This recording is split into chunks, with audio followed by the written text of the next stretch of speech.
Hey, good Friday morning. It's the Friday before the Halloween weekend with a full blue moon that we set our clocks back in the year of 2020. What could go right? Welcome. I'm Frank Spillers. This is Rural Community Solutions TV live stream, where we come to you on our Facebook channel, or our YouTube channel, and our Facebook page, Monday through Friday, 11:30 a.m. Central Daylight Time, and we talk about how we help communities design family-friendly, youth-centered places, or how the communities can design themselves as family-friendly, youth-centered places that attract people. People that bring home-based businesses with them, people that bring their jobs with them, people that are entrepreneurs that want to start a business within your community, but they look for communities that create an environment where they can grow and they can prosper. That's the new workforce. That's the new economic development activities that we need to start looking at. And if you're a business and you're in one of those communities, does your business offer that environment to where you can attract the workforce that you want? And as your population grows, your business grows. And so as you look around your community to change, you have different opportunities. You have many different opportunities that you can do that to create your own environment. And we've been talking about those opportunities this week. We have described what is the new workforce. They're teleworkers. The statistics that I have seen just this last month are like 50% of our workforce right now is working from home. And that might not change very far as companies are looking for how do they disperse their workforce? How do they create that workforce that can telework, that can work from home? So our communities need to adapt to attract that workforce. It's an opportunity because people are moving out of the metro areas. So if you're in a rural community and you have broadband capabilities, this is your chance. You need to capitalize upon this, but you also have to look around your community and say, are we a welcoming community? Now, if you live there, you might say, yes, you are. If you're born and raised there, you will definitely say, yes, you're a welcoming community. But if you have moved into that community, ask those people if they feel welcome, or when was a time they didn't feel welcome, because that creates that environment. Not everybody is welcome in your community, and that's okay, but you need to identify people that you want to attract. Just coming back and sitting and saying, we'll accept everybody is not a true statement. And so as you look at who do you want to attract, you have to define who you want to attract in your community. And that's part of our process that we use is we help you define the tapestry of your community. Who lives there? What are their habits? What are their characteristics? What do they buy? What do they drive? Do they own their house? Do they rent? Do they commute? What are their habits? What are their situations like? We help you identify those folks of who is in your community, but then also what characteristics do you want from people that you want to live in your community? Then you back into figuring out the results that you want. You back into, okay, what kind of community environment do we need to build that will attract those people? Because here's why, all right? We're looking at it. I've told you about this all week long, but the community or the company, here's the company that I've been talking about, the company of Siemens. Siemens is a huge multinational, multi-international company that has about 140,000 employees with 125 locations in 43 countries. Now, that's a huge, huge company. It's not a small business by any means. But this is what they're doing. Look at the change that they're doing with their workforce. They are allowing and encouraging, they are allowing all of their workers to work from home or a co-working space 2 to 3 days a week on a mobile basis, right? And so they're focusing on their outcomes, not time spent in the office. That is how they're going to measure their employees. The outcomes, not time they spend in the office. Many times what these companies are starting to find out is that because you're in the office doesn't mean you're productive. What companies are really finding out now and working on is their teleworkforce is more productive working from home, and they can be trusted. And so because they were forced to do this, companies are forced to look at it, and the realization is the workforce is changing. The workforce is responding. Now, Gallup has known this for quite some time because in their research, Gallup organization has found that employees that commute 2 to 3 days a week are 35% more engaged in what they do. They're more engaged in their jobs. When you are more engaged in your jobs, you are more productive. You are higher. You're passionate about what you're doing. You love what you do and you don't mind doing it. When you are forced to do something, you're not as engaged in that. And so in our engaged workforce, if we want to create a more engaged workforce, we need to look at flexible work policies. And this is a part of creating that family-friendly, youth-centered place.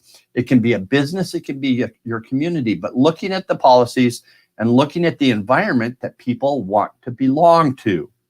Now, Siemens has figured that out. 140,000 employees, and they're going to let them work from home 2 to 3 days a week. They're going to be spread all over the world. It doesn't matter where they are. So locate the Siemens within your state and find out where those commuters are.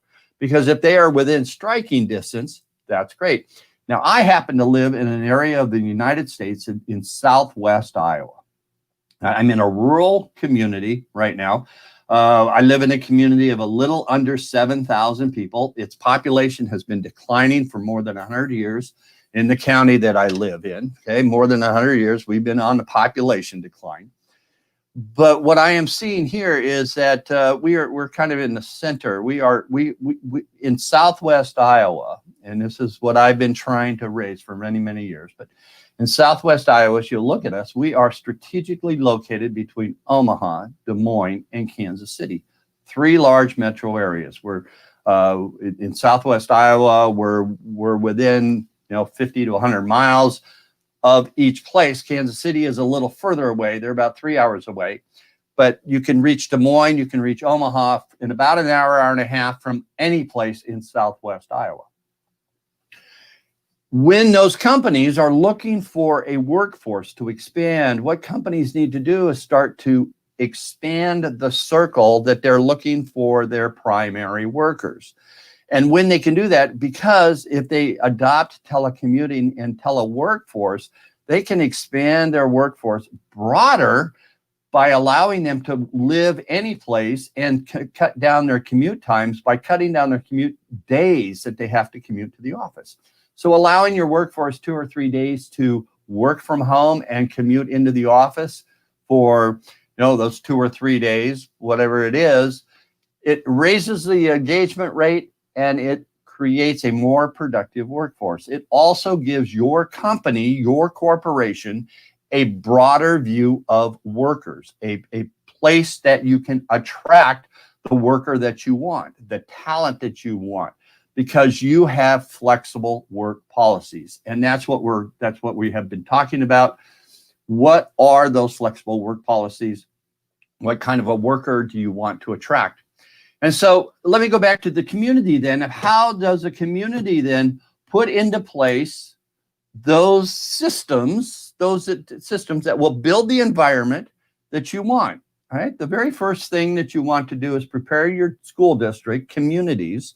Now look at your school district, because it's going to create a broader district.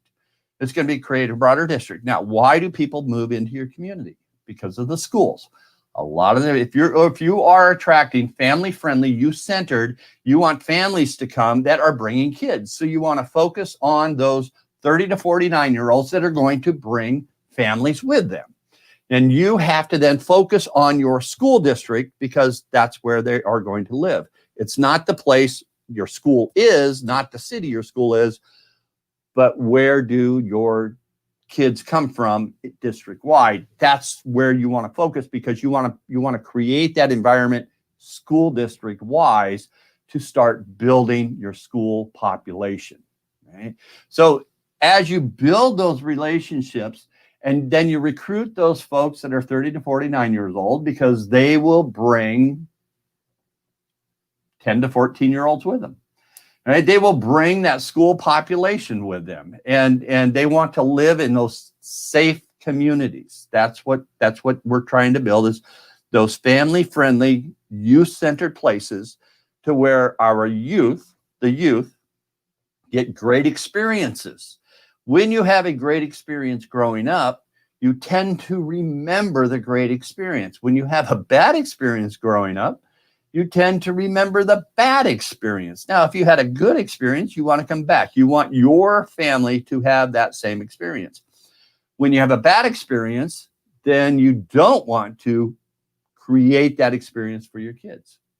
It's pretty simple, but you have to think about it. You have to cognitively think about it as you're creating your community. The other thing you want to do is work with your companies and develop those family-friendly policies for the workforce. Now, if we are to recruit family-friendly, youth-centered places, if we're to design those, we also need to look at our early care and education infrastructure for how are our kids being taken care of for our workers. Right? Even if you are an entrepreneur, you want to make sure, so you can focus on your business, you want to make sure that your kids are taken care of. And what we're finding out, and what we know for sure is that the workforce is more productive when they are assured their kids are being taken care of in a quality early care and education setting, whether it's a home provider or whether it's an early care and education center. That infrastructure needs to be in place in your community. On a different show that we did a couple of months ago, we talked about your return on investment for early care and education. And so what does that look like? If you invest $1 in early care and education infrastructure, your return on investment is anywhere between $4 and $17 that you get back into the community because of training your workforce. I'm not going to get into that, but everything that you are right now, because of brain development in little kids and where they are between 0 and 5, everything you are right now, you learned before you went to kindergarten. And we're going to teach that. We're going to do a webinar on that. So I'm going to show you why that's the case. Just contact me. Stay tuned. That webinar is becoming, it's developing right now. All right. And then also the other step that you want to do is make sure that you capture the wealth of your community. Now, we are in the transition of wealth. We are in a period of time over the next 20 to 30 years that more wealth will be transferred from one generation to the next than ever has been before. We are going to have trillions and trillions and trillions of dollars that are going to be transferred from one generation to the next generation over the course of the next 20 to 30 years. Do you have mechanisms in place in your community that can capture that wealth, that will reinvest it into your community, that will support entrepreneurs? That's an important part to have that, because you want to capture that to help support your entrepreneurial ecosystem. All right. You want to also create strong relationships and to help with the cultural dynamics between your communities. So if you look at your school district and you look at the communities within your school district, maybe take multiple school districts, because how many school districts you might have in your county, or look at your commuting patterns of your employees. How far are they commuting? Where are they commuting from? And then look at those communities where your communities are commuting from, and what are the relationships between those communities. Right? They might have animosities way far back into 150 to 200 years ago, when your community and your county was decided and where it was. One community might have come to the other community and stolen the county charter. That has happened. And those communities don't forget. It was a bad experience. Remember that good experience, bad experience. Okay, those communities don't forget. So they have animosities towards that other community. And many generations grow up and you don't know why you don't like this community, but you were taught to not like that community in your family because of family dynamics and how that community and how your family has talked about that community. But that's the community culture. And you have that culture in between and among your communities where your workforce comes from. You have to look at the region as a whole. You have to do regional development, and you have to break down those barriers between those communities and change the culture, because once that culture is changed, you can move forward. And then you have to train your communities and change that culture to support entrepreneurs. It's no longer a recruiting type of industry in economic development. You have to support entrepreneur development. And we've said it before, and I'll say it again, is that 98% of the jobs created in your community and across this country are created by 1, new business startups, which are entrepreneurs within your community, and 2, the existing businesses that you have there. Why are you wasting your time on trying to recruit businesses? You're wasting your time, you're wasting your money, you're wasting your manpower and your energy. When you change that and you focus on your existing industries and building entrepreneurs, you build a better, stronger economy. And that's where your growth is going to be coming from. Also, engagement is an important part of that. Is how do you work through your issues in your community? Do you talk through them or just talk about them? And created a deliberative dialogue environment to where people are dialoguing about these issues rather than trashing the issues or talking about it is an extremely important skill that you need to build, building civility within your community. You know, we are coming up on a time, and we are in this time of very contentious talk. That people trashing, they're calling people names, and I don't care where you're from or when you're in the United States or where you're from, we have a tendency to go negative on people. We have a tendency, because of human nature, about 75%, more than 75% of everything that we hear on a daily basis is negative information. So because of that, we all go negative. We have to start turning that around. This is why it's so important who's around you. It's why it's so important what do you watch. It's why it's so important that you control what goes into your mind and into your body to create a positive atmosphere, because what you feel is what you create. So as we're looking for strategic approaches to redesign our communities, all right, we have to remember that everybody was given 2 gifts. You were all given 2 gifts. It's the gift of choice. You have the ability to choose. You also have the gift of dreaming, the ability to dream. When you have the ability to dream and the ability to choose, you can dream whatever you want. But then you have to come back to reality and you can choose the direction to that dream. It's that vision that you see out there. It's that vision. What do you want your community to look like? What do you want your life to look like? What do you want your business to look like?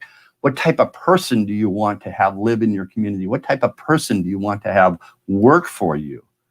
That's all a part of the dreams. And then you choose those dreams and you choose that. And then you take actions to create your dream. Those two gifts that we have can recreate our communities, can recreate our businesses, recreate our economy that we can grow. So this Friday, before we go, what I want to do is I want to just read you a little riddle. I want you to guess what this is. I am your constant companion. I am your greatest helper or your heaviest burden. I will push you onward or drag you down to failure. I am completely at your command. Half of the things that you do, you might as well just turn over to me. Show me exactly how you want something done, and after a few lessons, I'll do it automatically. I am the servant of all great people, and alas, I am the failures as well. Those who are great, I have made great, and those who are failures, I have made failures. I am not a machine, though I work with all the precision of a machine, plus the intelligence of a human. You may run me for profit, you may run me for ruin. It makes no difference to me. Take me, train me, be firm with me. I will place the world at your feet. Be easy with me, and I will destroy you. Who am I? Who are you? I am a habit.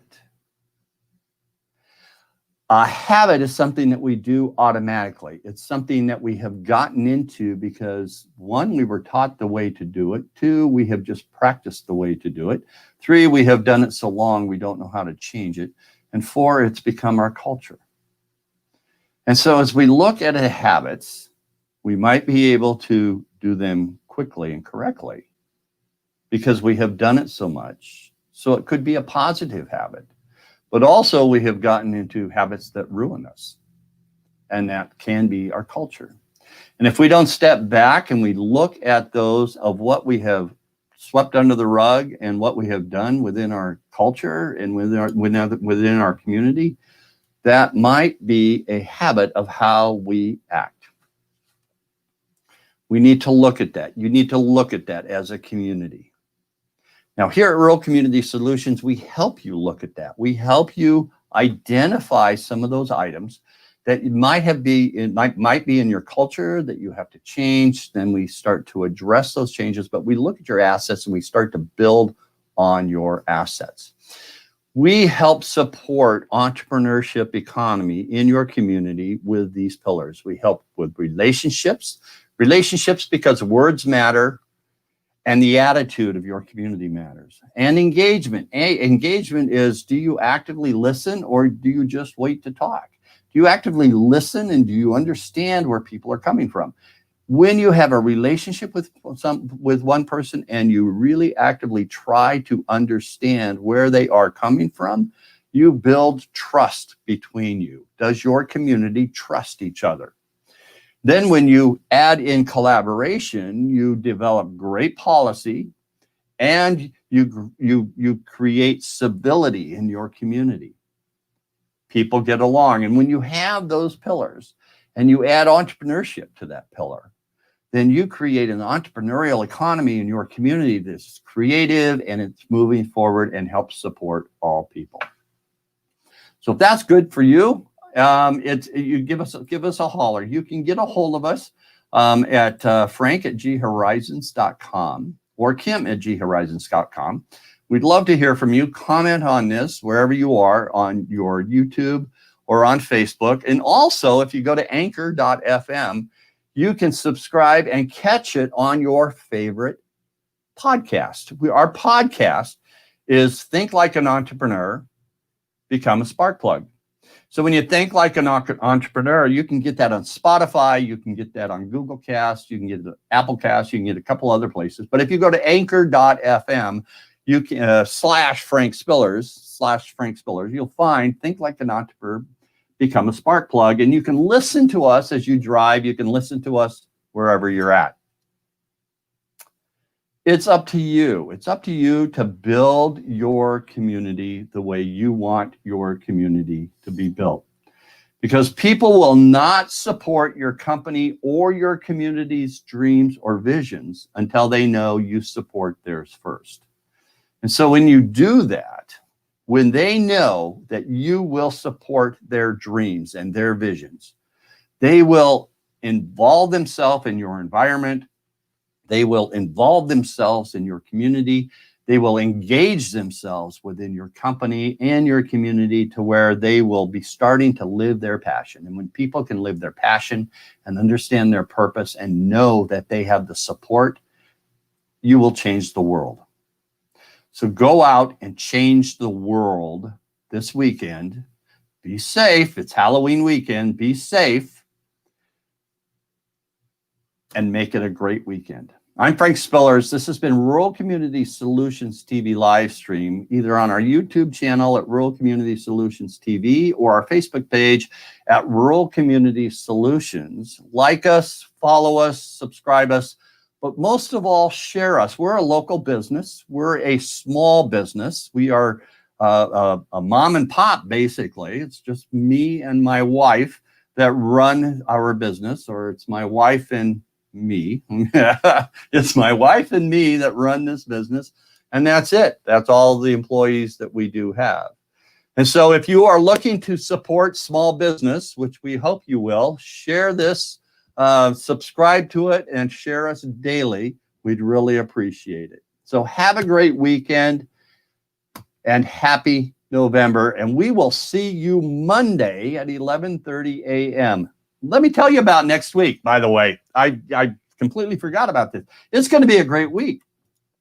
We're going to be talking about how your Main Street businesses can become digital. Main Street America came out with a survey in April that said about 63 to 64% of businesses that responded to their survey, which was sent out to more than 300,000 businesses, responded to their survey that said they did not have a digital presence. We got together a team of individuals that will help businesses to understand what they need to do to go digital. You might have a storefront, but you need a digital back room, or you need a digital storefront to go with your physical storefront. Come on back Monday through Friday. We're going to be talking about where can you find the money to do this. That's going to be Monday's conversation. Blaine is going to help you find the money that will help you build what you need to do. I mean, he works for a company, he goes into businesses, and he finds on the average about 27% waste in your company that is going and leaking through your bucket. On Tuesday, we're going to be talking to a copywriter and editor on Words Matter. On Wednesday, we're going to be talking to a brand specialist and an expert. Thursday is all about social marketing. Friday, it's about getting your brand out there and getting all the commercial that you need out there of how people can find you. So come on back. We're going to have an interview every single day on how to create your company and help Main Street businesses go digital. It'll be great. I'm Frank Spillers. This has been Rural Community Solutions. I hope you have a great weekend. Stay safe, put your mask on, and let's get through this. Have a great weekend.